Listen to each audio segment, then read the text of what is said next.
Hey guys, well here we are at probably the biggest job on the bike, which is building the engine up. So you can see we've got left to right, we've got the kickstart mechanism, primary drive, gear, gearbox behind the big crankcase, the top crankcase, then the clutch basket, flywheel and the generator, and finally the crank in the center. So this is the tricky bit for most people, and it's been tricky for me. I've just learned over the years. So I'll try and take you through it as methodical as I can, and hopefully it'll be of some use to you RGV boys out there and the Aprilia guys, because it's the same engine. As I always say, I'm self-taught and I've learned these things by making mistakes, basically. So if I do anything wrong to you people who know exactly what you're doing, please tell me in the comments, and hopefully next time I'll do things correctly. So here goes. So I've got the new gasket in. This is where the drive shaft comes out for the sprocket. So the new gasket is underneath. The seal's back in, and the cover is on with the 4 screws, which I've got a bit of thread lock on. Brand new gearbox, gear change, oil seal. They always leak just because they move so much. And if I just tip it over, I've pressed the that new main bearing there for that's behind that oil seal and that cover. So that's a brand new bearing, which, as you can see, is lovely, quiet. So next stage now is getting the gearbox itself into this space.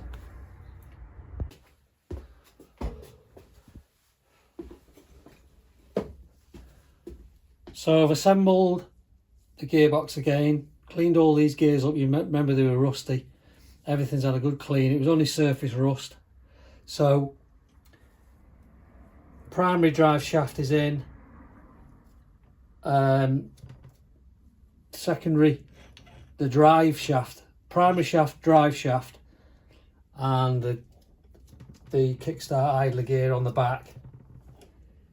And I've temporarily put the gear change selector on, fitted on the back with the mechanism, just to the lever on this end, just so I can hold to change gear. So you'll see now it's in neutral. So there's neutral. So if that one turns, it doesn't turn the drive shaft. Primary shaft turns, doesn't turn the drive shaft. 2 idler gears just spin in the middle. So if I go, that's first. So first is engaged, and you'll see how slowly the drive shaft goes around. So we'll go back up to neutral. There's neutral again. Second, third, fourth, fifth, that might be 6 actually, might have skipped one. 5th, 6th. So next thing to do is put the oil pump drive on. That slots in there, and get this into the crankcase. Now I've got the gearbox in with the oil pump drive as well, and the gear linkage is on and functioning. Been through all the gears again while it's in place. So now it's a matter of 7 nuts apart from the one where the kickstart mechanism goes. You put that on last, and we do these up between 8 and 12 Newton meters. So set the torque wrench to 10. So these can go on.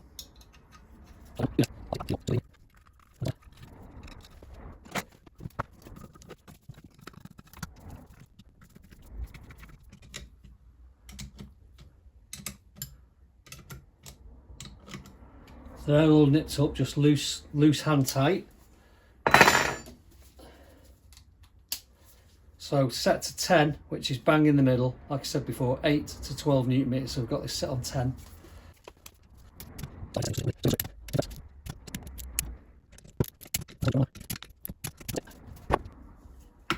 So the next job, before I put the kickstart gear in, is in there. This bush for the oil pump. Just put a bit of oil on it, and that keeps the oil pump true, the oil pump drive true. Just push it in there.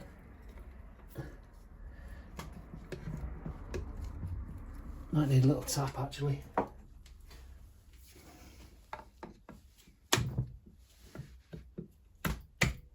Yeah, that's flush now. We'll spin it round again. So now it's a case of pushing the kickstart drive on. Actually, just before that, before I forget, I'll put the oil feed pipe back in the gearbox. You'll notice it's got holes on one side. They need to face downwards to the gearbox, so that sprays, as the oil circulates around the bike, that sprays oil. So there's on the outside, it goes through that hole there. So on the outside there's a little hole which will suck oil through to behind the gearbox plate.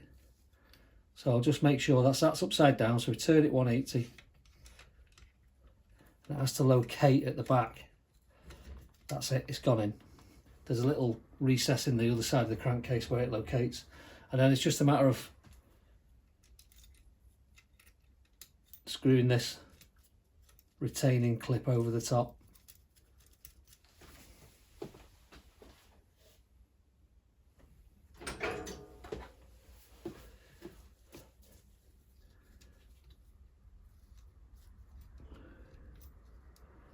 A bit fiddly because it wants to turn.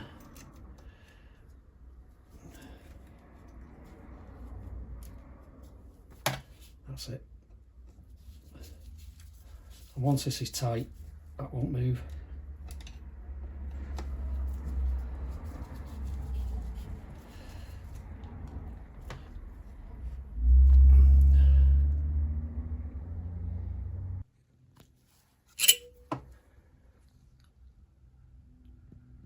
So the next job is to put the kickstart mechanism in, which goes in that recess there. There's a stopper plate. That stopper plate there bashes against that piece of metal bracket there. So that goes in like that. The springs wrap around under tension and go over the final gearbox mounting bolt. That's why it's so long. So there's a spacer first, goes in there, and then the kickstart mechanism goes on with some tension. So I'll put that on now.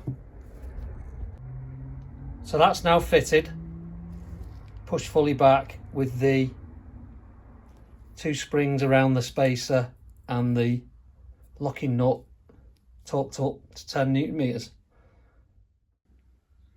Okay, so now I'm going to fit the crankshaft into the bottom crankcase and then mount the top crankcase with these bolts. As if that's the primary drive gear and all the bits that go with it, and then that's the shim that goes in the crankcase there, and that's the oil seal that goes in the left hand side crankcase, a lot of the crankcase. So I've got the crankshaft in, the C-ring is underneath that bearing to go in that groove. I've oiled the mains, and the pins on each bearing sit in those recesses there, you can see. And then the oil seal is in its groove at this end with a bit of 3-bond around the bottom. And then I've 3-bond Suzuki bonded the top mating surfaces and a little bit around the seal as well. So yes, I'll put that on now and I'll fit it with these bolts. Okay, so that's the crankcase all bolted down, torqued up, so you have to do them in a diagonal fashion. So there's initial tightening and then an extra tightening once they're all down to a certain level. I have also, just turn it round, I've put the primary drive gear on and torqued that up. I held the con rod with some wood and a bar through, so that's torqued up to, it's between 60 and 80 Newton meters, so I did it at 70. So that's all good, and the tab washer is knocked over there. And moving on to now fitting the clutch. So that's the next job, clutch to go in there. Okay. Here's the clutch and the components. So we've got a basket, the inner basket that hold the plates and the steels, the cover and springs, and these are the shims. So one goes behind the basket, the sleeve goes inside, that shim sits on top, and then we've got the nut and lock washer which locks the centre. So I'll assemble that now and show you what it looks like fitted. Well, here's the clutch fitted to the crankcases, and the centre nut, I've got a clutch holding tool, so I've locked the inner and torqued up the centre nut and knocked the tab over. So we're just ready for the pressure plate, clutch springs and the screws that hold that in together. Then when this is done, next stage is to build the top end. So put the cylinders on, pistons in, cylinders on, heads on, power valves fitted.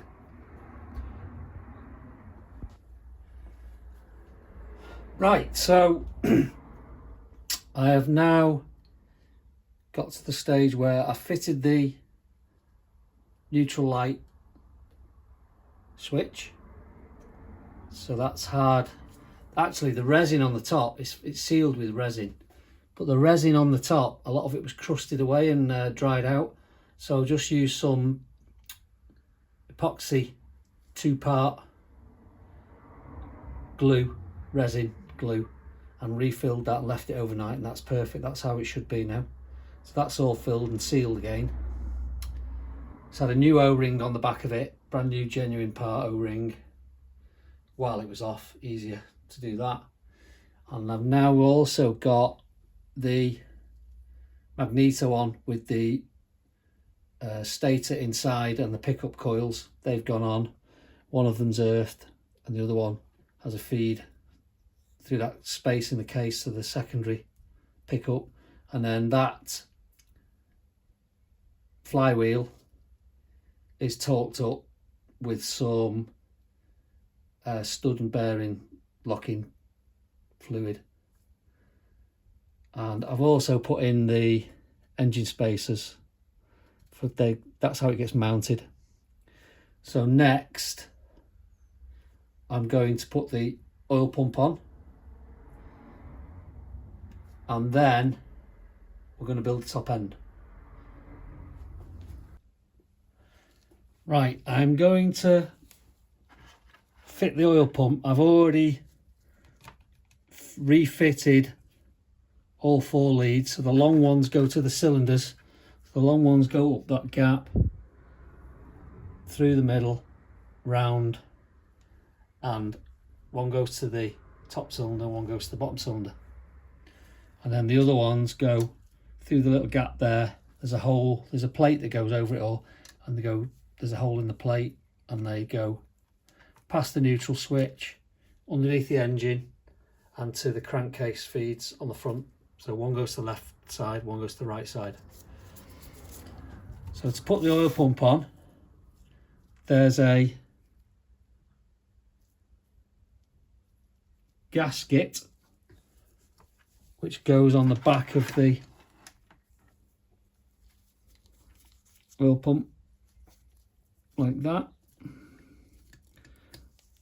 I don't think it matters which way around the writing is. Okay, and then there are 2 screws, one short, one long, because the pump's, it's flat on that side, and that side's thicker, so it needs a longer screw. And then there's the feed. I put some brand new pipe on that because the old one broke off because it was so brittle. There's the feed for the oil that comes in from the tank, and those 3 hoses route up through that space in the crankcase there. So I need to position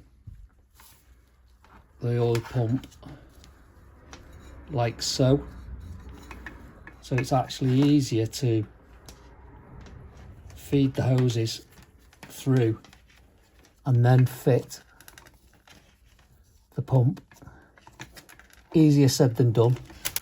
It's so much easier to do all this on the bench with the engine rather than trying to fiddle once it's in the bike. It's an absolute nightmare to fiddle on the bike.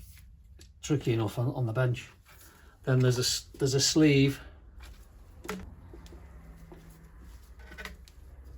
Then you'll notice they're different lengths. Just tuck them under that. They're different lengths because one goes to the top cylinder,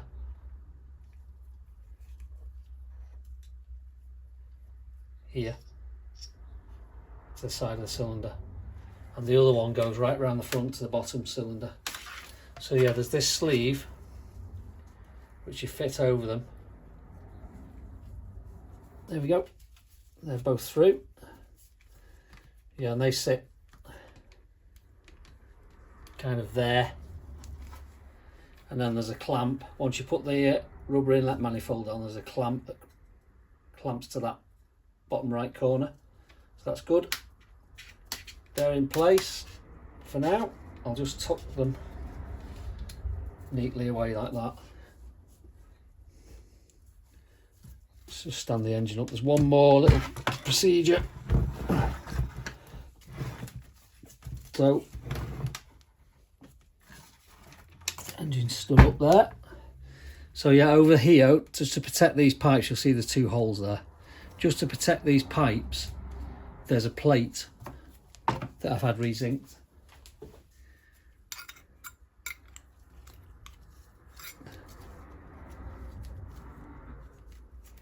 Covers both of those, and it sits there like that. Just need to manhandle the hoses. There we go. It sits there like that with 2 screws, which protects the hoses. So they just screw in place and hold that cover on. Just nip them up. That's it. So that plate protects those hoses, and then they go into the crankcase. And like I said before, the shorter one goes into the cylinder up there, about there I think, and this one similarly goes into this cylinder here, and there's a couple of clamps as it comes along the crankcase once the crankcase covers on to hold it in place. So that's all the oil pump fitted. Well, here we've got the first cylinder head, power valves, all the gaskets, fasteners, etc. ready to put together. So I'll be fitting the piston rings. Rings are on the piston already actually, so I'll be fitting the piston and small end bearings, etc. first. Then I'll be fitting the power valves to the cylinder, and then lastly the cylinder goes on and the head. So the first thing to do is put in the piston. I've cleaned all this up because they're really coked up, so I've given it a rub down and flattened everything off. It's in good condition, really good condition. Cleaned all the rings, cleaned the ring grooves out. So literally it's just a matter of refitting this. I always keep a little bit of 2-stroke oil just for lubricating things as I build it. So we have the gudgeon pin, circlip, small end bearing, and the 2 shims that go either side of the bearing. They sit either side. So you'll notice there's a directional arrow on a piston. So that directional arrow points to the front of the bike. So you always make sure you've got that pointing forwards. Then you get the small end bearing lubricated, as I said, and you put those on either side, the shims, and they'll sit there on the con rod. The oil just holds them in place. And next thing is to get our piston and slide it over. So it can be a little bit tricky because the shims want to move. So you slide your piston over the shims and hold that in place, and then you fit your gudgeon pin. That's it, that's popped in now. And you push that all the way home. I just use my finger there. So we've got the small end bearing, the shims and the gudgeon pin in place. Then it's a matter of fitting our circlip that stops the gudgeon pin moving sideways and slamming into the bore. So then we put the piston circlip in. These can be a bit tricky.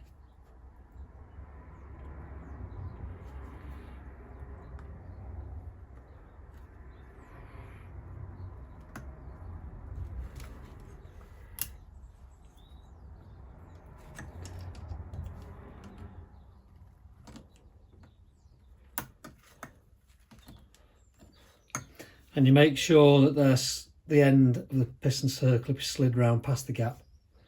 That's in now, so that's the piston in. You'll notice I've got some toweling.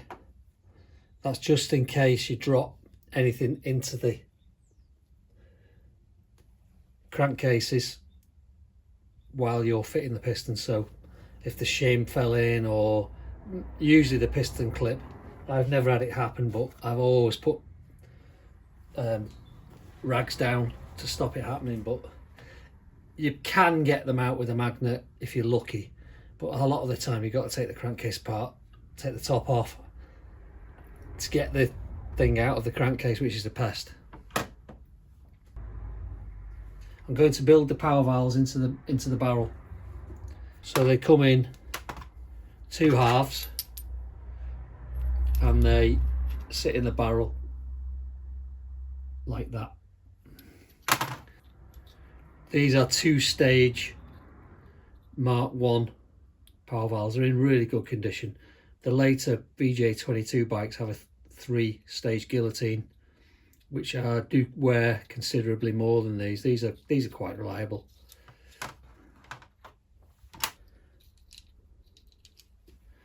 So they're together now, the two halves, and you put the collars over the top and the bar that holds them together in, and then they slide in as a pair. There we go, that's it. So I've got the actuating arm, spring and don't know what you call it, bobbin in place. I couldn't really show how I did that. It's just because it's so fiddly getting the arm through the spring and holding it enough to get the bobbin through the middle. So it's on. You basically just have to twist the spring open and push the arm through, but it's very fiddly. You have to use you need 3 hands really. So next I'm going to fit this retaining screw and washer. Yeah, I know it's a bit rusty, but it's the original one, so it's going on. Well, it's pitted, it's not rusty, it's all re-zinced. So that goes there with a bit of thread lock, only a tiny drop because you need to be able to get it out, and it holds that arm in place. So I'll fit that, and then the wheel, the actuating wheel, as you can see, that's got another arm on it which goes into the spring and sits over the top like that, and then there's the screw and washer which is again thread locked in place. So I'll fit all that, and when that's done I'll show you that. So that's all fitted now. The wheel, the retaining bolts, thread locked in. Just turn it round so you can see how the spring works. So that closes the power valve with its tension. So that's one done, and I'll fit the barrel. So base gasket, barrel over the piston, cylinder over the piston, and then head gasket and head on top. So there's the base gasket in place over the piston. The 2 dowels which position the cylinder straight are in place as well. So it literally is just a case of sliding the barrel over. I'll lubricate the piston a bit more on the rings, and we'll slide the barrel over, get it bolted down. So that's the barrel torqued down, and the head gasket's on there. It goes the correct way, where the big slot in the gasket corresponds with the big slot in the cylinder. So I'm just going to fit the head now, and there are 3 plain nuts that hold it on, and 2 dome nuts with copper washers underneath. And finally, with this left hand cylinder, there's the power valve cover to fit. So there's a gasket.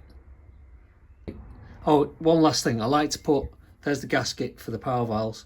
I like to put a little thin layer of grease around that on both sides. Then you can get at the power valves without ruining the gasket. I mean, they're only £5 each, but you can get them off if you want to just clean out inside the power valves, which does get clogged up with unburnt and burnt, usually burnt actually, 2-stroke oil and mixture gunk. So it's handy to be able to take that cover off without ruining it. So I've got the water connector, brand new O-ring in there from the gasket set that comes with the gasket set. So that the top one clamps on upside down, so it faces upwards, and the bottom cylinder actually goes the other way. So I'll be fitting that now, and then it's onto the right hand lower cylinder, which I will show you when it's fitted.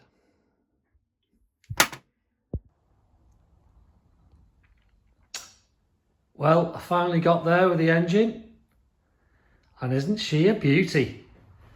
It makes such a difference getting everything re-zinked and vapor blasted, properly cleaned up. It's an absolute thing of beauty once an engine's this clean. It's took a few days, I don't mind admitting it, but I'm really pleased how she's come out.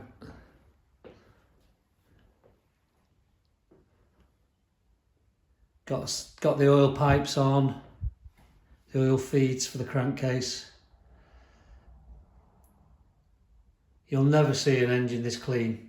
Probably not even new from the factory, to be honest, because they're just not as bright, the zinc, and the vapor blasting's made it even cleaner. I'm in my kitchen, so excuse the chairs everywhere and whatever.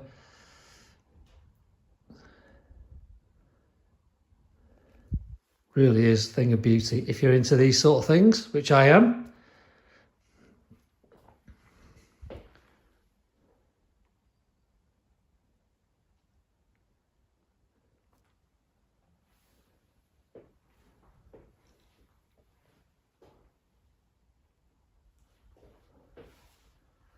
Just got some tissue in the inlet ports just to save anything getting into the motor.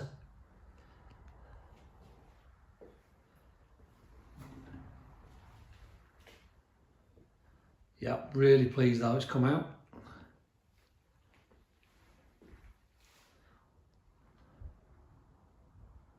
So next stop is fitting the engine into the frame, which is another exciting day, and probably the biggest. Building the engine and fitting it to the bike is probably the biggest part of restoration, especially when you've had it down to the bare crank like this one. It's been a long job. Not too bad time-wise because I got myself organised, but yeah, it's well worth it. I think you'll agree. The final product, finished article, will do this restoration justice. Hope you enjoyed this episode, and we'll see you in episode 8, which should be the engine in the frame and a few more bits attached to it. See you later.